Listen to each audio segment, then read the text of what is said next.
చీరాల్లో private school విద్యార్థులు పచ్చదనం పరిరక్షణపై వినూత్న కార్యక్రమానికి శ్రీకారం చుట్టారు.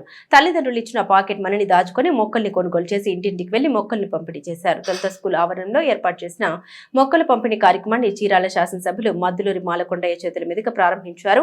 విద్యార్థుల తల్లిదండ్రులకు ఎమ్మెల్యే కొండయ్య మొక్కలు పంపిణీ చేశారు. చీరాల రామ మందిరం వీధిలోని వాసవి హైస్కూల్లో మొక్కల పంపిణీ కార్యక్రమానికి చీరాల శాసనసభ్యులు మద్దూరి మాలకొండయ్య ముఖ్య అతిథిగా హాజరై ప్రారంభించారు. ఈ సందర్భంగా మొక్కల పెంపుదల వల్ల కలిగే లాభాలు, చెట్లను నరికివేయడం వల్ల జరిగిన నష్టాన్ని స్కీట్ రూపంలో విద్యార్థులు ప్రదర్శించి అందరినీ ఆకట్టుకున్నారు. ఈ సందర్భంగా ఎమ్మెల్యే కొండయ్య మాట్లాడారు. సామాజిక బాధ్యతతో పర్యావరణంతోనే సంపూర్ణ ఆరోగ్యం సాధ్యమని అవగాహనతో విద్యార్థులు పాకెట్ మనీగా తల్లిదండ్రులు ఇచ్చిన నగదుతో మొక్కలను కొనుగోలు చేసి పంపిణీ చేయడం చాలా సంతోషంగా ఉందని మంత్రి నారా లోకేష్ విద్యా వ్యవస్థలో విప్లవాత్మకమైన మార్పులు తెచ్చారని, విద్యార్థులు సామాజిక స్పృహతో మొక్కలు పంపిణీ చేయడం అభినందనీయమని అన్నారు. ఈ కార్యక్రమంలో AMC chairman Koutharapu Janardhan, municipal chairman Minchala Sambasivarao, vice chairman Potturi Subbaiah, మహిళా అధ్యక్షురాలు లలిత కుమారి, పిక్కి నారాయణ, కూటమి నాయకులు, విద్యార్థులు తదితరులు పాల్గొన్నారు.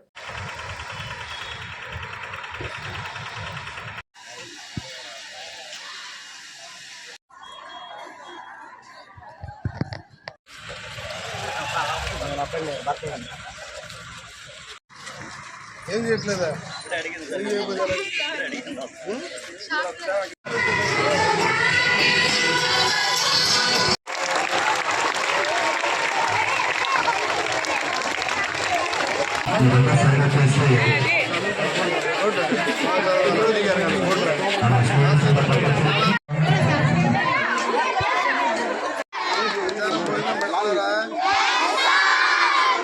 ఎలా ఉంది భోజనం మధ్యాహ్నం? ఏమేమి పెడుతున్నారు?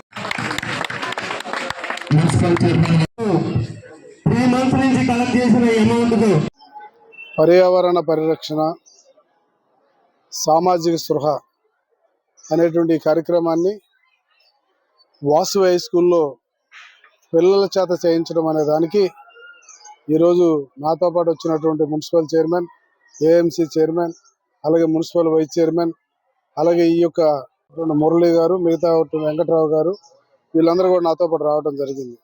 అయితే ఇవాళ ఏంటి ఇందులో ప్రత్యేకత ఏముంది అని అంటే, ఇందులో ప్రత్యేకత ఉంది. సహజంగా మొక్కల్ని ప్రభుత్వం కానీ లేకపోతే కొంతమంది సామాజికర్తలు కానీ సామాజిక కార్యకర్తలు కానీ ఫ్రీగానే ఇస్తాం.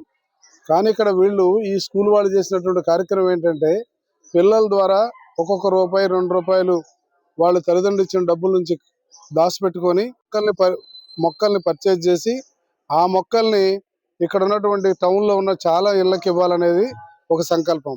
అయితే ఈ స్కూల్ వాళ్ళు చేసినటువంటి గొప్పతనం ఏంటి అంటే, వీళ్ళకి పిల్లలకి ముందు నుంచి కూడా ఒక పొదుపు నేర్పుతున్నారు.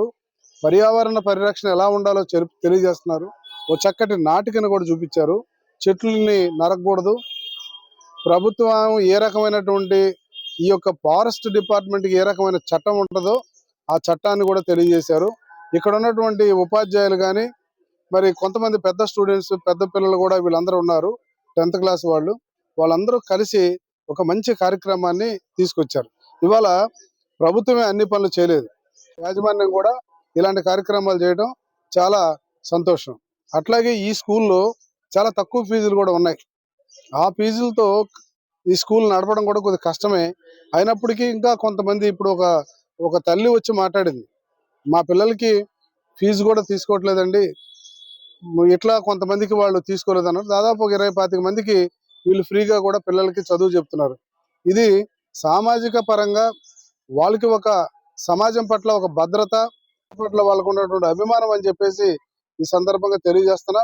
అయితే ప్రత్యేకంగా ఈ యొక్క మేనేజ్మెంట్ కి, వాళ్ళ యొక్క టీచర్స్ కి నేను మనస్ఫూర్తిగా అభినందనలు తెలియజేస్తున్నాను.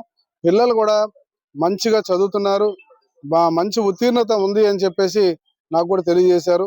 దాదాపు ఈ స్కూల్లో 400 మంది పైన పిల్లలు ఉన్నారు. చాలా తక్కువ ఫీజులతో తల్లిదండ్రులకు కూడా వీళ్ళు న్యాయం చేస్తున్నారని నాకు అనిపిస్తుంది.